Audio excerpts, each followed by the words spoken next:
mga kapatid, may Kuya Jet. Welcome sa Other Knows We're Learning Today for Game. Kung baka pa lang sa aming YouTube channel, pindutin mo lang subscribe, like, and share buttons para mag-updated ka sa aming videos. And for this lecture video, nandito na tayo sa ating part number 13 ng ating pre-Spanish period sa ating 21st century literature in the Philippines and the world, kung saan ay pag-uusapan natin ngayon ang kung ano nga ba yung classifications of mythology. So for this, magkakaroon tayo ng 3 parts. So, hindi pala 3 parts. Meron tayong 3 classifications of mythology. So first, meron tayong myth. Second, we have the legend. And then the third, we have the folk tales. First of all, ngayon muna, para sa ating part na ito ay mag-uusapan natin kung ano nga ba ang myth. Ayan. So, a myth is an account of the deeds of a god or of a supernatural being.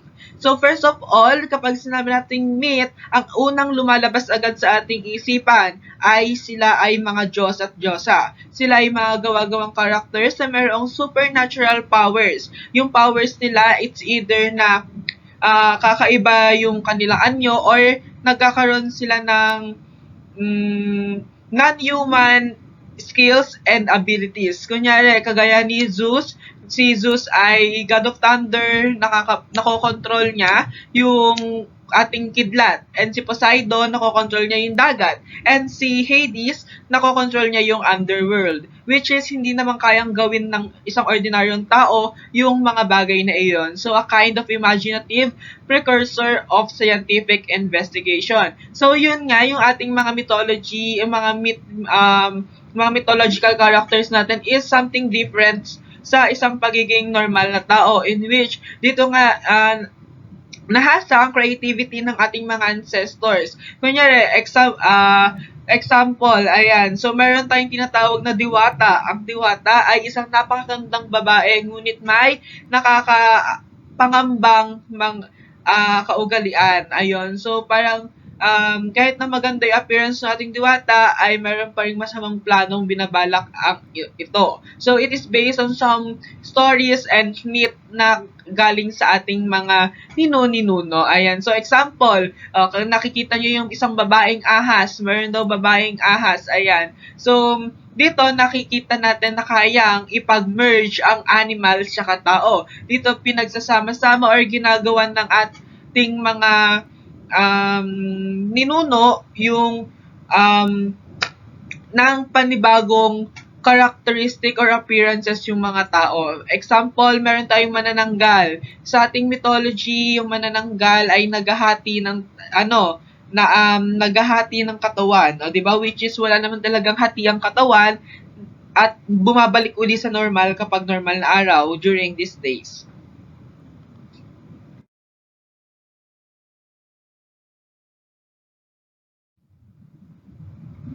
Okay, so dito, myth are permanent. They deal with the greatest of all problems. So kapag sinabing si Zeus ay God of Thunder, siya na ang God of Thunder. Kapag sinabing si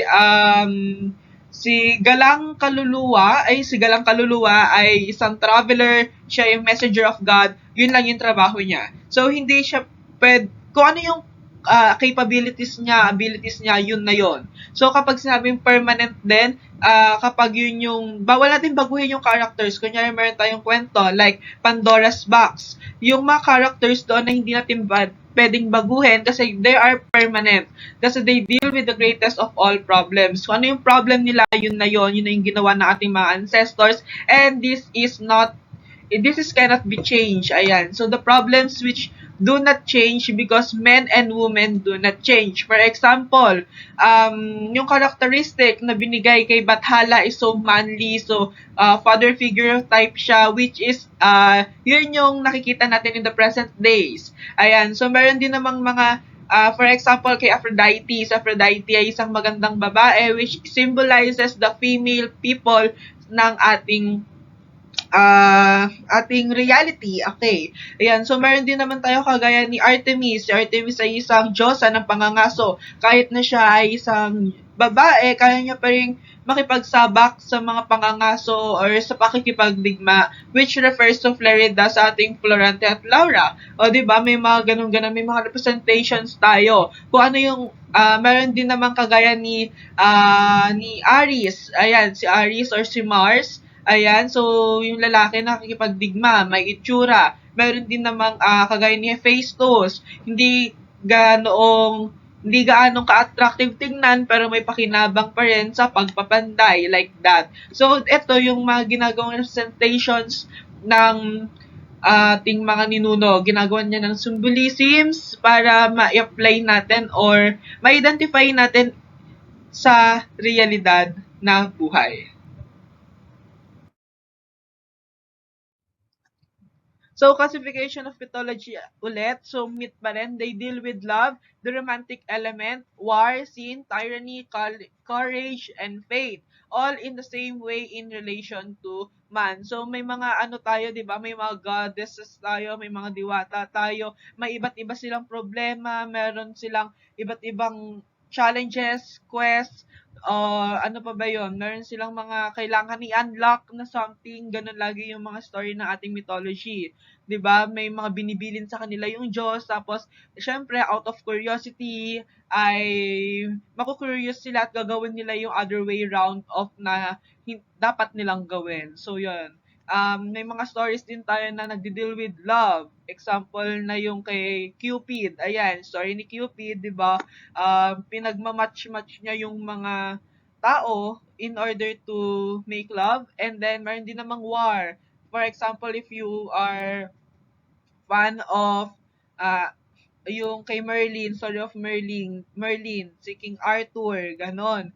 Ay, and then, tyranny, courage, syempre courage, yan, pagiging matapang, yung mga gods natin, walang kinakatakutan, pero may mga gods din na may kinakatakutan like that. Ayan. So, syempre, may iba't iba tayong weaknesses and strengths na nirepresent din ng ating mga Greek, Roman, Norse, and Philippine mythological characters and creatures. Ayan. Syempre, yung faith din. Dito may mga iba't ibang philosophies silang in-include o mga sayings na in-apply mula sa ating mga great philosophers like Aristotle, Democritus, and many more. Ayan. So, all in the same way in relation to man or humankind. Yun. So, lahat ng pinapakita or ini-imply ng ating mga Greeks and gods and ng mga ating mga gods and goddesses, mapa Greek man yan, Roman, Norse, or Filipino mythology, ay na-apply pa rin at applicable pa rin siya sa reality.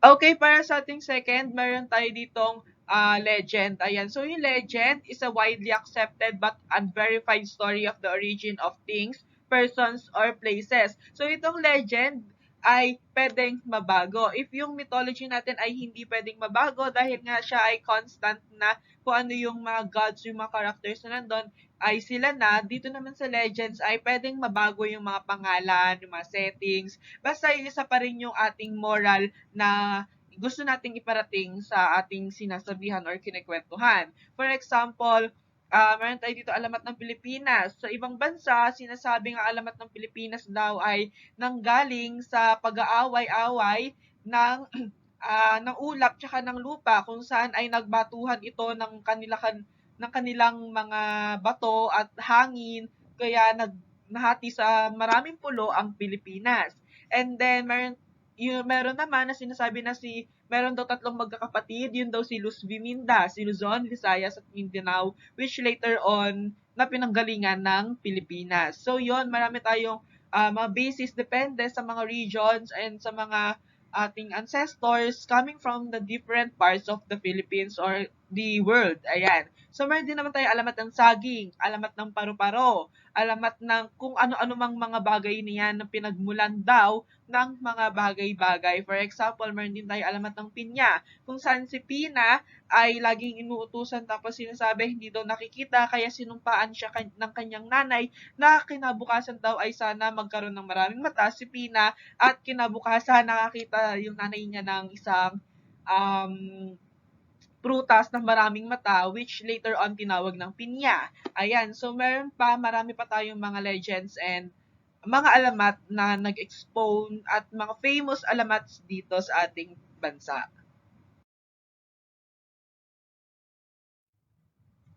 Okay, so bibilisan na natin ito. Ito yung myths versus legends. So, myths and legends deal largely with gods, their deeds, adventures, dealing with supernatural beings and culture heroes, with origins and explanation of things and phenomena in the surrounding world.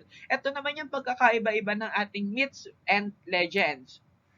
So, ang ating myths ay it's considered true sacred stories that happened in the distant past. So, ito daw ay tinataguri ang sagrado kasi nga ay may mga pinaniniwalaan, may devotion yung ibang mga ancestors natin sa mga Greek gods and goddess nito. So, depende sa mga tribes. So, sa legends naman, it is considered true stories that happened in the more recent past. So, ito yung parang ngayon lang, kunyari, gusto ko gawan ng alamat kung paano nagsimula yung ating mansanas. Ayan. So, yung mansanas, gagawan ko siya ng kwento and which is a legend na rin or isang origin ng isang mansanas. Ayan. So, sa myth naman, the main character is often non-human. Ito nga yung mga gods and goddesses na mayroong mga kakaibang skills and talents. Ayan. So, sa legends naman, yung main character niya is usually human. Yung mga nakikita natin sa loob at labas ng ating mga bahay. For example, may bata, may nanay, may tatay, ate, kuya, lolo, lola,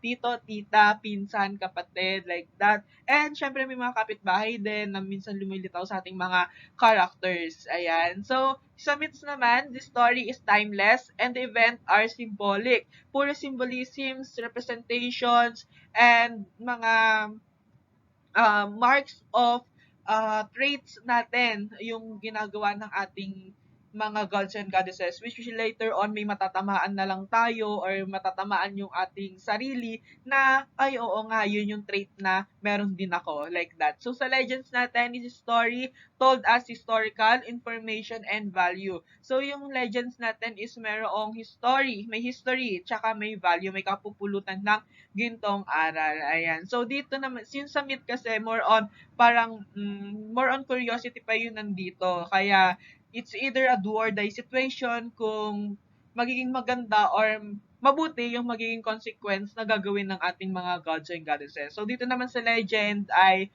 meron tayong mga pinapakitang simple act of kindness, love, and generosity, and many more. Yan. Yan.